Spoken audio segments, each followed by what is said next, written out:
What's up everyone, Alex here. I've been playing Pokemon Legends Arceus since its release, and given that this is the first time I really dove deep into a Pokemon game, I figured that there might be others like me who need a little bit of assistance acclimating to the Hisui region and its culture. In this video, I want to give you a few tips that'll hopefully enhance your time with the game. For longtime Pokemon fans, I invite you to share your own beginner tips in the comments below.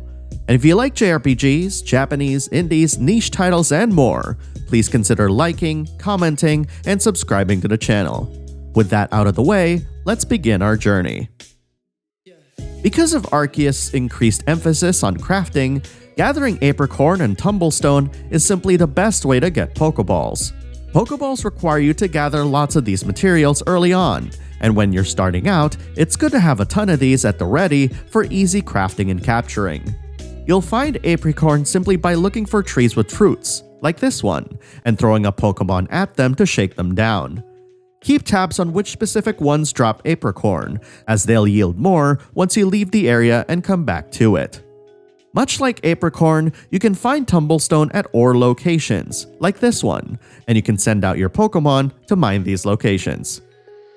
Once you've gathered enough Pokemon, you might want to consider the types of Pokemon you choose to bring with you.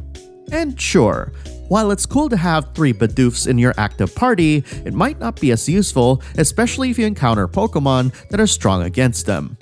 You'll be able to swap out your Pokemon either at the stables in town or at an NPC at every camp.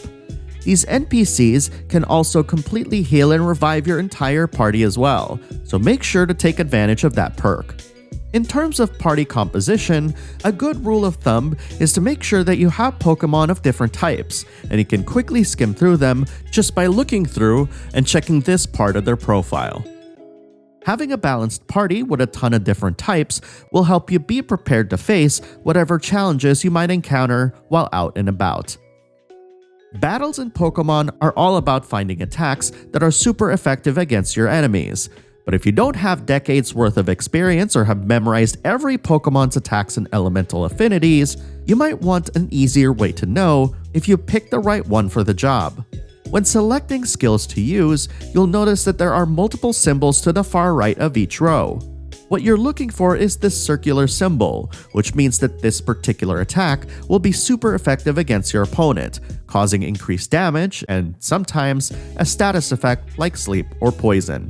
You'll encounter other symbols as well, such as a dot, meaning it'll deal normal damage, a triangle symbol, meaning it'll deal less damage, and the X symbol, which means that it won't inflict any damage at all. But what if you need to change your Pokemon and want to determine which ones can deal super effective damage? Hitting down on the D-pad will display a list of Pokemon in your party, and when you highlight one, you'll notice that all their available skills will show up on the right side of the screen, giving you an overview of each skill's effectiveness. The symbols I mentioned before will show up here as well, so use that to determine what Pokemon to bring in. Over time, your Pokemon will master certain skills, and you'll be able to use Agile or Strong styles of it.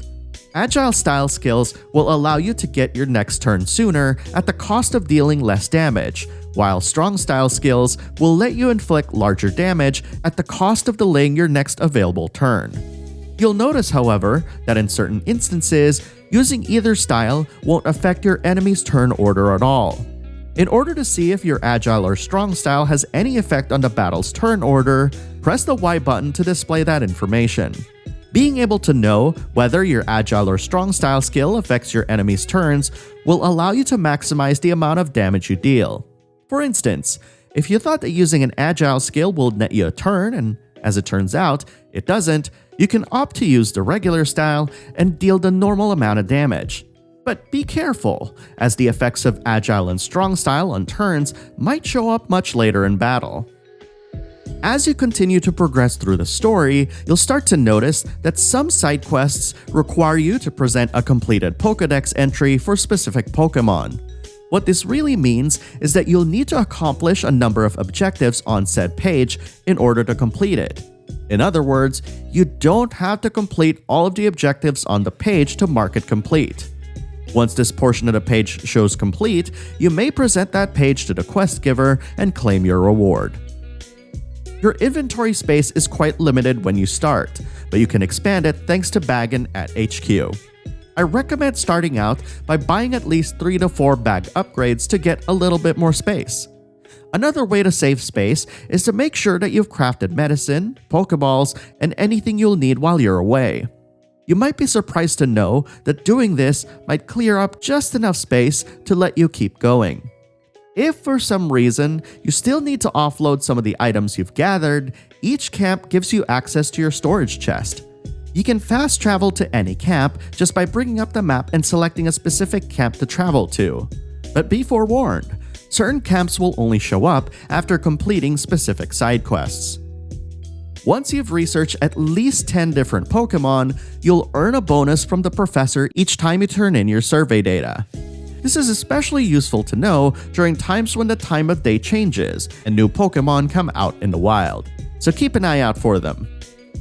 Lastly, I mostly play Pokemon Legends Arceus like a stealth action game, so using grass and trees for cover and crouching, as well as diving from one point of cover to another, is an effective way to stay hidden.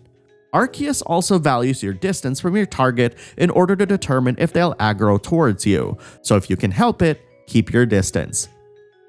And that, my friends, are all the tips that I have. If you're new to Pokemon and have additional questions, please don't hesitate to ask it in the comments below. And if you're a longtime Pokemon veteran, I'd love to see what kind of tips you have for first-time players. Thank you very much for watching, and I'll see you in the next video.